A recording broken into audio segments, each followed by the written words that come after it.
Good morning, good evening, good afternoon, whatever it is for you. Welcome back to another Division 2 video. My name is Prime and I'm back with another build for you. And this is a community-based build, as a newbie asked me to make a countdown build with the Saint Elmos. So I'm showing you a little bit of a different setup right now, but don't worry about it, I got you covered with that Saint Elmos as well. And I will show you a few different setups at the end of the video. So it's not just one build. These are a couple builds how you can work towards your perfect countdown build, because this is still, hands down, in my opinion, one of the best countdown builds to run with. You're fully red, you can still do some damage, but you are very, very protected as well. And don't forget, this is countdown, so take all the damage numbers a little bit with a grain of salt, as we getting boosted by our teammates and of course by everything that the countdown has to offer for us. So that's why a little bit shorter on the gameplay right now, but it's all about countdown. It's all about the setup of this build, and you can mix and match so very well with this build. You can build it however you like, and that's the beauty. But that's enough intro, let's dive right into the build, shall we?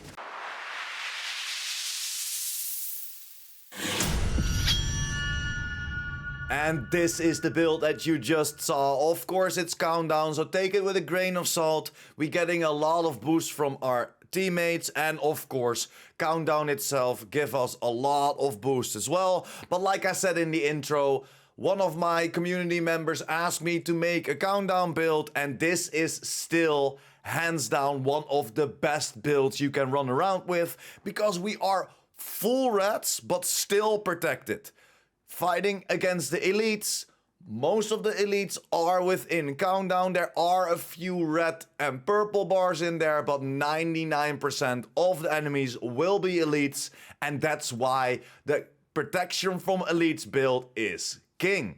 Talking about our technician specialization, why are we using this? We don't really using it for that extra skill core, although it kinda helps out with our skills, but we're mainly doing it for the linked laser pointer. Why the linked laser pointer? Because we are running around with the Kingbreaker and then perfect spotter on our chest, so gaining that extra amplified damage, just aiming at somebody and you will instantly shred through people. Jumping over to my guns, or gun better said, and that's the Kingbreaker. Like I explained, this has perfect flatline, amplifies weapon damage by 20% to pulsed enemies. After 2 kills, applies a pulse to the next enemy you hit. I chose to go for 2 critical hit chance mods on there, the linked laser pointer, and 20 extra rounds minus the 10% reload speed. Don't forget that this is an expertise level 20, but like I said, all the damage numbers, take it with a grain of salt, because you get boosted so much in countdown. This is just me showing you a build, how to build towards it. The gameplay is nice, but not really that important for this build. Then jumping over to my secondary, and I chose to go for a classic M1A. Again, 20% weapon damage extra for that expertise. I chose to go for damage you target out of cover, and I chose to go for Ranger. Why Ranger? Because I'm using the M1A if I'm a little bit distance. So Rifleman could be a very, very nice one as well, but I kinda like to just use Ranger if I'm at a distance. If it's too far for my Kingbreaker, I whip out my M1A and just tap them a few times until they drop on the floor. I chose to go for 2 critical hit chance mods on there and an extra 5 rounds. For the pistol, it doesn't really matter what you do. I would choose to go for a pistol that you don't have proficient yet. You want to rank up, so that saves you some extra time and materials for donation. So let's jump over to the build, and the beautiful thing about this build is that if you keep 3 to 4 pieces on this build, the rest you can just change however you like to play, and that's the beauty of this build. Let's start with my chest piece, and why did we choose for the Uzina Getika? Because this comes with armor. You could go for Fenris as well, giving you a little bit more extra damage output, right? Yeah, Yes, but this comes with perfect spotter, and I just want to make you jealous because look at this full red closer. I found with critical hit chance, I found with critical hit damage, so that gave me the opportunity to roll that weapon damage on there, and of course gaining an extra 20% amplified damage in combination with our King Breaker regaining an extra 40% amplified damage by only aiming at somebody. It is a lot of fun. You can instantly shred through people. And then, of course, we chose to go for the 13% protection from elites mods, because this is a protection from elite build. Then jumping over to my mask, and this is the named Gilligard Chill Out mask. Why? Because this comes with 2 mod slots, and we could again attach to 13% protection from elites mods to that. I chose to go for critical hit chance, and I found it this way so I could roll that armor core away for weapon damage. Then let's jump over to my backpack. This is from Grupo. Why? Because of that 15% critical hit damage.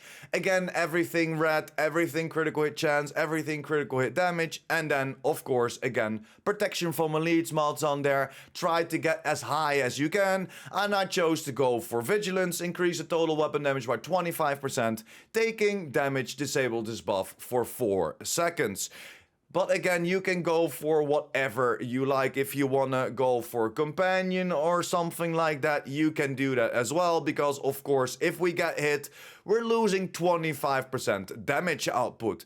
Or you could even go for the memento, but in my opinion, the memento isn't that strong within countdown. Because you might shoot your whole freaking clip in an enemy, but if your teammate runs by and just shoots 1 bullet at that enemy and takes him out, the strong arms, the trophies of the memento won't drop for you, so it isn't really that worth it. It's hard to max out before the extraction. Then let's jump over to all the other pieces that, in my opinion, needs to be on this build, or at least the improvised gear. As you can see, my gloves and my holster is improvised. What does improvised mean? This is gear that you can craft that doesn't have a brand set bonus, and I chose to go for critical hit chance, critical hit damage, and weapon damage again. And why is this so powerful? Because you can get mods to this. So again, we're adding protection from elites to this, same as for my holster. Weapon damage, critical hit chance, critical hit damage, protection from elites mods on there. And then we chose to go for the Fox Sprayer's knee pads because I'm already close to that cap of 80% protection from elites. Yes, there is a cap for protection from elites and it's 80%. I'm already close to it, so I don't really need another protection from elites mod, so I chose to go for some extra damage output. Weapon damage, damage to target out of cover then of course on there, and that extra 6% critical hit chance to get me near to that 55 to 60% crit that you always wanna focus on. So let's get over to my skills. First skill, that is my Revive Hive to give me a little bit more extra survivability. And my second skill will be the Cam Launcher. I love this thing, the Foam Launcher. You can trap people. It will give you the opportunity to just shred through them. Or it will give you the opportunity of some survivability if they almost take you down. Foam them, run away, heal yourself up, and you are good to battle again. Then let's jump over to the stats real quick. We have 56% critical hit chance, 108% critical hit damage, 75% headshot damage, and then of course that extra 18% damage to target out of cover from our gun and from our knee pads. And the rest doesn't really matter next to, of course, our protection from elites, and as you can see, we are at 75%. Like I told you, 80% is the max cap, so I don't really need that extra 5% because there are a few other ways that you could go for protection from elites as well. So without further ado, this was the whole build setup. This was everything. If this is it for you, thank you very much for hanging out, but we're gonna talk about a few other setups as well. So let's jump back to our build setup, because if you, for example, do not have the Gilia Guard mask, the chill out mask that can hold those two mods, change this for Seska for some extra critical hit chance if you need it, or change it for a Fenris if you still are rocking that Kingbreaker or going for another AR, and then change your knee pads to improvised knee pads, because we're losing that extra mod on there, so you can then choose to go for an extra improvised knee pad so you can add another mod to that. What you could also do is change it all the way up and go for example, Obliterate. And then choose to go for the fan favorite right now, and that is the Elmos. So in my opinion, I would probably go or for Seska if you're missing some critical hit chance, then of course go for Obliterate. But I would love to boost a little bit more of my assault rifle damage. So I would go for Fenris then, and then change your gun however you like. You could go for the Elmos as well. Then you still have some good damage output. You are still protected from everything. Don't forget to change it to Obliterate, but this is just an example what you could go for. This still has Spotter on there, of course. And then you are still protected. But if you, for example, also don't have the Gilia Guard, like I said at the beginning, then go for Seska. Let me just put this Seska on. It's just for show. But then make sure that you go to your stats and check out that you're not maxed out on your crit chance. Because of course, on my knee pads over here, I have that extra critical hit chance. But now we need to change our knee pads to the improvised gear as well, the improvised knee pads, because then we will get our protection from elites back. What you also could do, if you're not running around for Spotter, you can change your specialization. Now, because we're running around with that Obliterate with the Saint Elmos, you can go for the specialization of the bow as well. So the Survivalist specialization, because that will give you an extra protection from elites as well. So if you go for Obliterate and you don't have any problems with survivability, then I would recommend going for the Survivalist, because that gives you an extra protection from elites as well. And then you can leave your knee pads how it is for the Foxy Sprayers to gain that extra 8% damage to target out of cover to have a little bit more damage output.